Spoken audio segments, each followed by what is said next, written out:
Entonces, para comprender la función del texto filosófico, debo entender que el texto filosófico hace parte del texto argumentativo, o sea, es una subcategoría del texto argumentativo. Entonces, yo digo que el texto filosófico lo que va a hacer es articular el lenguaje y la filosofía en una misma.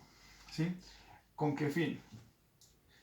Primero dar a conocer una idea general sobre algo a partir de la opinión de alguien, pero entonces, antes de llegar allá, yo debo entender dos cosas puntuales. La primera es que para poder hacer un análisis del texto filosófico, debo entender que la relación entre lenguaje y filosofía requiere de dos actos de la lectura. Uno es la comprensión lectora y la segunda es una lectura crítica. ¿Por qué una comprensión lectora? Porque la comprensión lectora es lo que me va a permitir a mí como lector, ¿sí? Es, valga la redundancia, comprender el texto a partir de la opinión que me están dando. Pero la lectura crítica lo que busca es que yo tome una postura o llegue a una conclusión que generalmente no debe ser la misma a la que llega el autor. Y entonces cuando yo tomo una postura a partir de esa opinión, desde ese texto y ese contenido que tiene esa información, pues asumo que tengo una razón de ser, pero desde una forma crítica. ¿Listo? Entonces, si yo voy a hablar de lectura crítica, para el texto filosófico me va a decir que lo que busca es responder a una situación expuesta en el texto, a fin de comprender la idea y asumirla o debatirla, que era lo que hablábamos anteriormente. Resulta que el texto debe tener una idea y sobre esa idea es que se da el desarrollo del mismo texto. Una vez se ha desarrollado esa idea, entonces yo simplemente la asumo o la voy a debatir. La asumo porque ha generado en mí un cambio y la función del texto filosófico y el texto argumentativo es persuadir al lector, es llevarlo a un cambio de estado. Generalmente ese cambio de estado se hace en un cambio de opinión a través de la idea que tiene el texto. ¿Por qué? Porque pues, el lector tiene una idea anterior que es errónea o que no tiene un verdadero fundamento o que más bien está completa de un fundamento de una teoría, pues simplemente lo que va a hacer es asumirla porque pues encuentra nuevas respuestas a una nueva idea o simplemente va a encontrar una nueva versión. Pero está la otra cara de la moneda, que es debatirla. ¿Qué es debatirla? Es controvertirla. Es que yo como lector tome una posición a partir de ese texto y simplemente empiece a marcar diferencias con relación a la información que hay ahí y sobre todo a la idea que está ahí. ¿Sí? Es sencillo. ¿Listo? Ahora, cuando yo voy a decir que hay una idea, ¿sí? Esa idea está estipulada en una información, ¿sí? Esa información está ahí dentro del texto argumentativo y dentro del texto filosófico. Pero en el caso del texto filosófico yo debo comprender dos cosas. La primera, el volumen de la información, o sea, la cantidad, ¿sí? La prosa, la extensión del documento o del mismo contenido. El contenido es verificar cómo está organizado y a partir de la organización entonces nosotros ya empezamos a tener realmente una relación y una idea sobre el manejo que se le está dando a la información desde la misma argumentación. ¿Listo? Hay una idea, ¿sí? Hay unos conceptos y hay una tesis. Lo importante en este momento para nosotros es el concepto o los conceptos, que es lo que antes nosotros denominábamos como palabras claves. ¿Sí? ¿Por qué? Porque a partir de esas palabras, en este caso concepto, el concepto, los conceptos, nosotros vamos a mirar cómo es que se estructura la información. Porque hay palabras que por su significado tienen una trascendencia en el texto y entonces me permiten empezar a ampliar la idea, ¿sí?, que se quiere transmitir y a su vez en este caso entonces sería empezar a comprender la tesis, ¿sí? Ahora, ¿por qué la idea?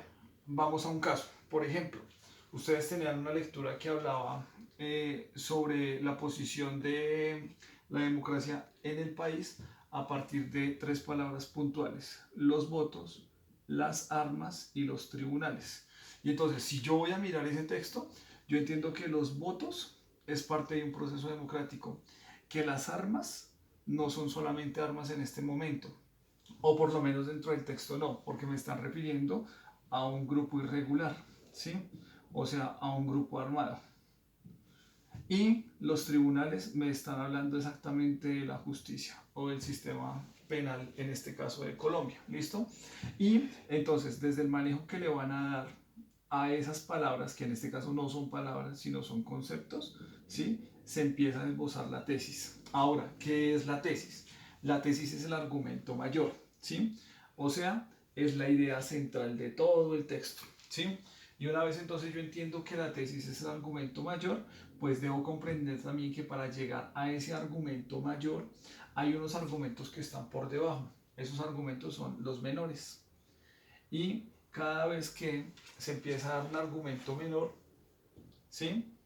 Ese argumento va sumándose a otro, a fin de empezar a generar el argumento mayor, pero ese argumento mayor que se va a generar de forma concreta dependiendo de la calidad del argumento menor. Me explico. Que la información que contenga este argumento menor más la información que contenga este argumento menor me lleven a mí a este tercero menor. Es como una operación matemática, lo que les decía antes. Es como si yo tengo 1 más 1 más 1. Pues esto me indica que es 3. Pero yo para llegar a 3 pues debo entender que hay una parte acá, otra parte acá y otra parte acá. En este caso hay una parte, otra parte y otra parte. Y que esta parte tiene un valor, que esta también y que esta también. Y entonces a su vez van alimentando de forma sistemática y secuencial al argumento mayor. Y sobre el argumento mayor, entonces es que empieza a girar la idea del desarrollo del texto. Si se tiene en cuenta que esta idea está trazada por un conjunto de conceptos, o sea, las palabras que nosotros encontramos que son importantes para el mismo texto. ¿Listo? Ahora, ¿cuál es el fin de todo esto? O en el caso, por ejemplo, de la información, pues sencillo, es dar respuesta al lector desde un punto de vista. Me explico. Que esta persona que está construyendo este texto filosófico está haciendo uso de un lenguaje, ¿sí? Y desde un punto de vista filosófico sobre algo, un tema, independientemente de lo que sea. Y él ya tiene, en este caso, una postura o una posición frente a un tema, ¿sí? Y lo que yo necesito es primero comprenderlo para luego comprender, lo primero que necesito es comprender el texto para luego llegar a establecer cuál es la posición de esa persona frente a ese tema. Y entonces yo voy a entender automáticamente que esta respuesta que está acá no la voy a dar yo a través de la lectura, sino que por el contrario, va a ser esta persona, o sea, el autor, que es el primer sujeto, ¿sí? Quien me va a dar a mí la respuesta sobre eso. Vamos entonces a comprender cómo funciona esto. Dice entonces que el texto filosófico surge desde cualquier área del conocimiento, ¿sí? Y que está dado como una forma de pensamiento y viene de un tono enteramente particular. ¿Qué es un tono en este caso? Un tono es una voz. O sea, es la forma en que alguien nos va a contar algo, ¿sí? ¿De qué manera? Ya lo vamos a averiguar. Cuando me va a decir particular, pues yo hablo exactamente de un sujeto. Ese sujeto lo vamos a denominar X, no interesa. Y entonces, ese sujeto X, a partir de su voz, ¿sí? O sea, desde su narrativa, desde su forma de contar algo, lo que va a buscar es persuadirnos a nosotros, ¿sí? Y una forma de persuadirnos es que nosotros podamos realmente cambiar de opinión. ¿Por qué?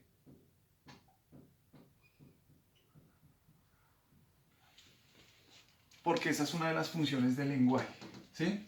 Y a su vez es la finalidad desde la filosofía, ¿sí? Dependiendo también el método con el que él lo vaya a hacer, ¿listo? Ahora, para yo poder comprender exactamente que ese tono como una voz y que la particularidad como un sujeto me lleva a mí a cambiar de opinión respecto a un tema que estoy leyendo, lo puedo comprender desde algo. Y dice, lo intenso está en generar en el lector un cambio de opinión, ¿sí? Y provocar algo en él. Pero yo para poderlo generar o para poder generar ese cambio, debo entender que hay unos métodos para poderlo hacer. Y entonces aparecen tres métodos. El primero es el deductivo. El segundo es el inductivo. Y el tercero es el dialéctico. ¿Por qué el deductivo? Porque esta persona va a ir desde lo general, ¿sí?, a lo particular. Me explico. Lo que va a hacer es aterrizar toda la idea que él tiene desde el mismo texto a partir de un ejemplo grande. Y lo va a llevar a lo mínimo, a la particular. Y entonces esa particularidad a nosotros nos va a servir como un ejemplo. Y lo normal es que dentro de estos textos se use un ejemplo real, un ejemplo de la cotidianidad para que la persona o el lector en este caso pues lo pueda comprender de una manera más fácil. ¿Listo? Ahora, el inductivo es lo contrario, ¿sí? Pero lo que busca el inductivo es verificar cómo una particularidad, o sea, una cuestión en común o un tema ahí que circula en nuestra cotidianidad y que nos pertenece a nosotros porque está dentro de nuestro entorno, ¿sí?, se puede reflejado no solamente en el entorno nuestro, sino en varios entornos, en varias culturas o en varios lugares. Y entonces eso lo va a hacer es a partir de representaciones y a partir de ejemplificaciones, pero variadas, diversas, ¿sí? Y por último nos va a aparecer el dialéctico. ¿Cuál es el dialéctico? El dialéctico es el que en este momento más nos va a servir. Entonces devolvámonos un momentico. Cuando nosotros hablábamos del tono, ¿sí?, y hablábamos de la particularidad, o sea, de un sujeto, yo asumo en este momento que este tono como una voz y que esta particularidad como un sujeto es alguien que está en diálogo.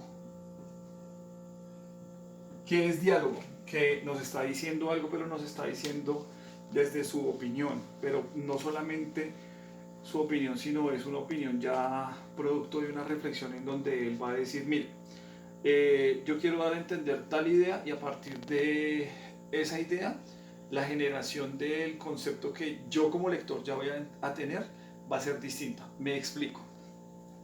No sé, vamos a hablar, por ejemplo, sobre, eh, no sé, el poder. Entonces, esa persona que está allá, ¿sí?, con su voz, o sea, en un tono, con su particularidad, un sujeto X, me va a decir a mí desde la dialéctica, o sea, en un ejercicio de diálogo. La justicia es tal y tal cosa, pero en este momento se ha transformado y ya no es esa tal y tal cosa, sino ya es otra cosa y es otra cosa mucho más grande, se ha transformado, se ha cambiado. Y para poder decir que se ha cambiado, que se ha transformado, pues voy a usar un ejemplo cotidiano, normal, y debe tener un argumento, pero a partir de ese argumento es que yo empiezo a establecer la relación que tiene la palabra justicia, ¿sí? Porque en ese momento la palabra justicia ya no es una palabra, es un concepto. Y entonces este diálogo se va a ver representado en algo que ya les voy a explicar un poquito más adelante. ¿Listo? Entonces, cuando yo voy a mirar el texto filosófico, lo debo asumir como un escenario filosófico. ¿Por qué un escenario filosófico? Por dos razones. La primera porque tiene un discurso y la segunda porque hay una discusión. ¿Cómo así? Sencillo. Que esta voz de este sujeto, ¿sí?, que tiene una finalidad y es persuadirme, está acá. Es un discurso. ¿Qué es la justicia para él? Pues la justicia para él ya no es tal y tal cosa, sino es una cosa mucho más amplia. Es una opinión mucho más grande, más elaborada, pero a la vez es tal vez un poquito más compleja de comprender, ¿sí? Y resulta que este señor que está generando el discurso es el autor. Ahora, estamos leyendo el texto, o sea, yo. En ese momento va a surgir la discusión. ¿Qué es la discusión? Pues que yo voy a tomar un texto y simplemente voy a leerlo, voy a analizarlo y voy a empezar a discutir a partir de ese texto. Y entonces yo entiendo que esto que estaba hablando aquí antes, que era un método y era el dialéctico que funciona como un diálogo, tiene relación con esto. ¿Por qué? Porque aun cuando yo no tengo al autor, que es un sujeto, enfrente, tengo su opinión ahí expuesta en el texto. Y entonces en la medida en que yo tengo ese texto ahí, dándome a entender un concepto o una razón sobre algo, pues se elabora la discusión, ¿sí? Y entonces pasamos a verificar que eso que yo entiendo acá, el escenario filosófico entre un discurso y una discusión, surge finalmente como una relación entre sujeto y sujeto, que el primer sujeto es el autor y que el segundo sujeto es el lector, ¿sí? Ahora, ¿qué pasa ahí? Pues tenemos un discurso y tenemos una discusión. Bien, hay un autor, hay un lector. Pues entonces yo ya aplico esto de forma rápida y concreta a mi cotidianidad y digo que hay un diálogo, ¿sí? O hay alguien que dialoga y hay alguien que reflexiona. ¿Quién dialoga? El autor, ¿sí? O sea, quien me genera a mí el discurso. Ahora, ¿quién reflexiona? Pues quien recibe la discusión, o sea, el lector, ¿sí? Y entonces, cuando nosotros miramos en ese caso el diálogo y la reflexión a partir de un tema, pues sabemos que en el texto filosófico el manejo de las palabras claves, en este caso los conceptos, pues son palabras que encierran temas muy abstractos, muy densos, ¿sí? Que son generalmente intangibles. Ejemplo, tenemos el amor, tenemos la vida, tenemos la muerte, tenemos Dios, tenemos el poder, tenemos la justicia, entre otros tantos temas. ¿Qué pasa con esos temas? Pues resulta que el amor, la vida, la muerte, Dios, el poder y la justicia son temas trascendentales, pero aun cuando son trascendentales son temas que tocan muchas culturas y muchas partes del mundo y que no es ajeno a muchas personas en este mundo. Entonces cuando yo veo que eso tiene no solamente un fin particular, sino un fin general, asumo que este texto filosófico tiene un sentido global, ¿sí? Hay dos sentidos que tienen los textos. Uno es el sentido local y el otro es el sentido global. ¿Por qué es global? Pues porque encierra en este momento temas que le corresponden a todo el mundo y sobre los que todo el mundo piensa. Es más, las culturas, las religiones, los sujetos, no sé, los odontólogos, los profes, las enfermeras, ustedes, todos tienen una idea y un concepto sobre eso. Y entonces en la medida en que yo lo comprenda y otras personas al otro lado del mundo también lo comprendan, pues lo hace global. Ahora son temas universales porque pues hacen parte de la vida de todo el mundo. ¿Listo? Si estuviéramos hablando, por ejemplo, no sé, sobre el conflicto armado colombiano, desde un punto de vista filosófico, antropológico, sociológico, pues yo diría que el sentido es local porque el primer lector, ¿sí? Y la primera persona que va a reflexionar y sobre la cual se va a discutir en este caso, ¿sí? Soy yo, un colombiano, ustedes los colombianos, nosotros Colombia, ¿sí?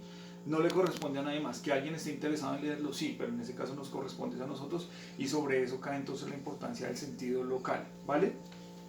Ahora, cuando nosotros hablábamos sobre temas abstractos, ¿sí? Y el manejo que se le da a esa información también, porque pues realmente son temas muy complejos también de tratar, pues entiendo entonces que hay una relación entre lo real y lo ficticio, ¿sí?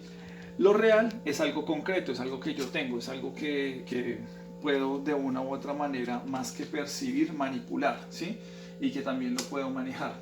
Y lo ficticio es algo abstracto, es algo que puedo percibir a través de mis sentidos, pero de una u otra manera también necesita de una forma de reflexión para que también lo pueda comprender en mi mismo mundo. Y entonces, cuando voy a asumir el texto filosófico a partir de la relación que tiene esto desde lo real y lo ficticio, entiendo que hay un tratamiento de la información, ¿sí? Y ese tratamiento de la información está dada por un objeto o por los objetos, por un concepto o por conceptos, ¿sí? O por una experiencia o por las experiencias. Y si yo miro acá, por ejemplo, eh, palabras o temas como el amor, la vida, la muerte, la justicia, el poder, Dios, no sé, todos los demás, pues no son solamente temas que están dados por conceptos, ¿sí? Sino también por experiencias. Bien, ahora, cuando yo voy a hablar sobre conceptos y sobre experiencia o sobre conceptos y experiencias, debo entender que cuando voy a tomar un texto filosófico y lo voy a leer y luego lo voy a analizar, más que un discurso y una discusión o más que un diálogo y una reflexión, hay algo que nosotros asumimos antes de esto y es que el papel de el lector y de el autor, primero del autor y luego del lector, surge como esto, como una interpretación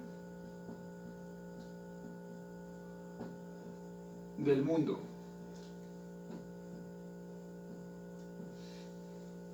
Y que todo lo que exista a partir de esta interpretación del mundo, por ejemplo, sobre la vida, es una visión personal, o sea, particular, ¿sí? Que solamente le corresponde al discurso, o sea, a la primera persona, quien el autor, que es un sujeto. Es más, miren, es una cuestión particular y lo hace a través de su voz.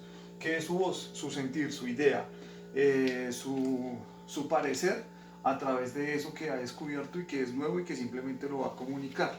¿Listo? Entonces, cuando llevamos entonces los objetos, los conceptos y las experiencias, ya el texto filosófico, asumimos que se necesitan una cantidad de recursos para poderlo realmente abordar y que también le permita al lector pues hacer como más digerible la información, o sea que cuando lo vaya a analizar sea mucho más fácil. Y entonces voy a decir, por ejemplo, que existen las analogías o hay una analogía, ¿sí? Que es un primer recurso para poder hacer un texto filosófico y que la debo entender, y que también hay figuras literarias, ¿sí? Que existen las citas, entonces es normal que vayan a hablar de alguien puntual, un filósofo, un autor, no sé, cualquier persona, ¿sí? Que haya un autor, ¿sí? Pero la diferencia entre esta cita y el autor son dos cosas puntuales. Por ejemplo, cuando estaban en el simulacro, habían citas normales, X, pero ya había momentos en que me hablaban a mí de autores y me hablaban de autores a través de una cita, y esa es una diferencia. Acuérdense que había un tratado natural sobre la memoria y la reminiscencia desde Aristóteles, y entonces para ello se va a usar en el manejo de ese texto una cita y un autor. ¿Cuál es la función en ese caso? Aristóteles lo que va a hacer es darle argumento a un texto a partir de la memoria desde la mitología, y entonces eso que yo voy a entender, ¿sí?, como ficticio, que es un mito, porque el mito en ese momento se convierte como en una respuesta de algo, le va a permitir no solamente a Aristóteles, sino al autor del segundo texto, ¿sí?, que es la persona que habla sobre la neurociencia y la memoria desde Aristóteles, tener un argumento de peso o una razón fundada en un pensamiento ya con más argumentos, que es el de Aristóteles, conseguir realmente una finalidad, y es persuadir al lector sobre la importancia que hay de la relación, o lo importante que es la relación entre el alma y la memoria. Y al final, pues, ¿cuál es la relación entre la memoria y pues la neurociencia? Y porque antes de Aristóteles no se hablaba de neurociencia, pero, o en la época de Aristóteles no se hablaba de neurociencia, pero por ejemplo en el caso de nosotros sí nos sirve mucho porque nos va a hablar de la memoria, ¿sí? Y por último vamos a usar expresiones, ¿listo? Entonces, en la medida en que aparezcan las expresiones, yo voy a comprender que alimenta el argumento, ¿sí? Pero que la expresión no solamente va a aparecer como una expresión, sino que la expresión va a surgir, es como una causa. O sea, hay algo que la causa ahí. Entonces, volvamos por ejemplo al texto. Eh, Había un momento en el que el simulacro decía puntualmente tun, tun, tun, tun, tun, tun. Soy hija de la tierra y del cielo estrellado, mi estirpe es celeste, pero eso ya lo sabéis vosotros. Vengo muerta de sed, dame inmediatamente el agua fresca que brota de Nemocín, ¿sí? Y entonces el autor va a decir, ellos te darán de beber de la fuente divina y después reinarás junto a los demás héroes. Y lo que va a causar esa expresión que está ahí citada simplemente es esto, el autor. ¿Por qué? Porque yo necesito primero citar, voy a citar algo, X, voy a citar, sea un autor, ¿sí?, o sea un texto, una apartada y un texto. Bien, pero si yo voy a citar a un autor más un texto, automáticamente debo entender que hay algo que se debe incluir ahí, y es esto, la expresión es la causa. Me explico, que esa expresión que yo voy a poner en el texto me sirve a mí como un argumento de más para poderle dar más peso a la cita y al autor. O sea, que lo que me está diciendo el autor a través de una cita con un ejemplo, ¿sí?, que es la expresión, lo que va a generar en el lector es una causa para que pueda comprender de mejor manera el tema que se está tratando. Y en la medida en que lo comprenda, en que mejor lo comprenda, pues va a tener un fin, ¿sí? Y es este, persuadir. ¿Listo? Ahora, la expresión no solamente es una causa, ¿sí? Sino que la expresión realmente funciona como un argumento de los autores. O sea, siempre van a haber expresiones de los autores para que le pueda dar también como un sentido de mayor valor a lo que se quiere decir y a dónde se quiere llegar. ¿Listo? Entonces, para poder aterrizar este tema dentro del texto que nosotros estábamos analizando, no se preocupen, igual nosotros les vamos a hacer llegar unas diapositivas para que tengan esto. Porfa, cópienlo en el cuaderno, es necesario que lo copien en el cuaderno para que lo tengan claro, ¿listo? Funciona de la siguiente manera. Hay una persona que se llama Kant, Immanuel Kant. Immanuel Kant lo que va a hablar es sobre la necesidad de entender la ilustración como un medio para obtener realmente la libertad, ¿sí? Entonces Kant lo que va a decir es: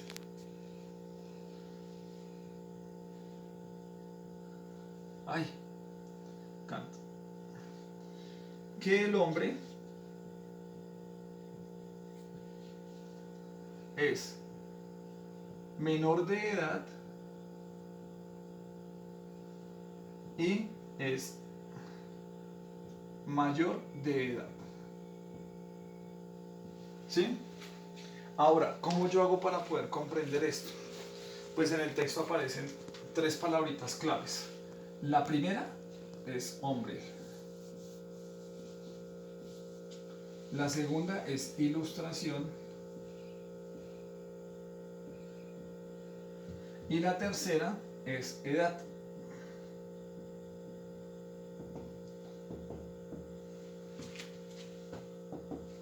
Para Kant, en este momento, el hombre es un sujeto de carácter social, psicológico y biológico.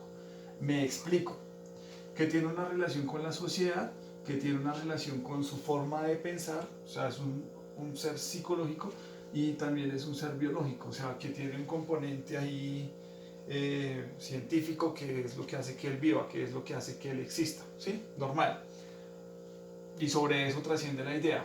Pero como un sujeto social tiene una función, como un sujeto psicológico tiene una función y como un sujeto biológico tiene otra función. En este caso, la función social es liberarse. ¿Por qué liberarse? En la medida en que el sujeto se va a liberar, pues entiende que ese hombre va a alcanzar la mayoría de edad. ¿Cómo va a alcanzar la mayoría de edad? Pues a través de la ilustración. ¿Qué es la ilustración? Es la búsqueda del conocimiento. ¿Pero qué es la búsqueda del conocimiento? Pues sencillo, que el hombre tiene un impedimento. Y ese impedimento para Kant está por 2 cosas. Primero, es la pereza, y segundo, es la credibilidad.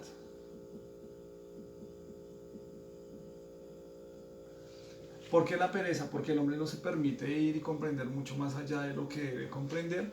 Y segundo, porque el hombre está acostumbrado a reproducir esos discursos y esos conocimientos, esos conceptos que generalmente se han dado toda la vida a partir de cuestiones cotidianas, normales, lo que se diga, ¿sí? Y entonces el hombre vive con esos conocimientos y con esas razones. Y en la medida en que viva con esos conocimientos y con esas razones, pues es que se acostumbra a llevar un estilo de vida, y no solamente un estilo de vida, sino que generalmente sobre eso, ¿sí? Es que va a formar su vida, ¿sí? Porque pues no hay algo que le permita a él ir un poco más allá, ¿sí? Y lo segundo es la credibilidad. Me explico. Que el hombre va a encontrar, o sea, este hombre X que está acá, cuando se relaciona con las personas, va a encontrar a hombres que tienen características mayores y mejores, ¿sí? Y esas características están dadas por el conocimiento, y en ese momento el conocimiento funciona como una virtud, y él entiende que esa credibilidad que genera en esta persona que tiene un mayor conocimiento lo pone automáticamente por debajo de él. ¿Por qué? Porque el conocimiento lo convierte a él en una figura de autoridad. Y como este hombre que está acá abajo no se ha dado la tarea, ¿sí?, de generar un proceso de ilustración, o sea, un conocimiento, porque tiene un impedimento que está dado por la pereza, no va a llegar a superarlo. ¿Por qué? Porque sobre esta credibilidad es que ha construido su estilo de vida, su forma de vida y sobre todo su conducta. ¿Su conducta qué? Su conducta social, su conducta psicológica y su conducta biológica. Y entonces no se va a liberar, ¿sí? Ahora, ¿qué es la ilustración? Pues es el conocimiento. Bien, listo. Pero el conocimiento en este momento va a funcionar como un medio. ¿Cuál? Alcanzar la libertad. Para Kant, la libertad es algo que se logra cuando usted ha tenido la mayoría de edad. Es más, para él en ese momento, esto se llama madurez. Y la madurez viene también consigo, trae consigo algo que es puntual y es lo que nosotros a veces ponemos en duda sobre muchas cosas o a veces pensamos o maquinamos mucho y es la razón. ¿Sí? Me explico. Para Kant, ¿sí? Bueno, pongámoslo acá mejor. Para Kant, eso que nosotros entendemos como razón es algo que no está acabada o es algo que no está acabado, es algo que no es único. ¿Por qué? Porque este hombre que está acá, que tiene un conocimiento mayor y que tiene una calidad de vida, llamémoslo así, mejor a la de este hombre que es X, ¿sí? Tiene una idea sobre algo y la idea de este hombre es totalmente distinta. Ahora, por ejemplo, una forma de poderlo comprender es a través de este ejemplo. Nosotros tenemos una idea sobre marcador, ¿sí? Y en este caso yo tengo un marcador acá, ¿sí? Tengo un segundo marcador. Pero este marcador que está acá, que es negro y que es de la misma marca que este, es distinto o son distintos. Y entonces yo empiezo a entender que la idea de marcador, ¿sí? Real, final, concreta, allá en el fondo de todo, no es única. Por el contrario, o sea, que no existe una idea última sobre las cosas. Por el contrario, que esa idea es inacabable y que cada vez va empezando a adquirir cambios y que cada vez se va a ir mejorando. Y esos cambios que va adquiriendo o esa inacababilidad que va obteniendo el marcador está dada por las relaciones que hay entre hombres y esas formas de pensar, ¿sí? Y sobre todo esos cambios que van ocurriendo generacionalmente a través de las ideas que los mismos hombres van teniendo sobre cosas naturales, cotidianas, normales. ¿Listo? Y entonces ahí es donde empieza a darse realmente un sentido a la libertad. ¿Por qué? Porque la libertad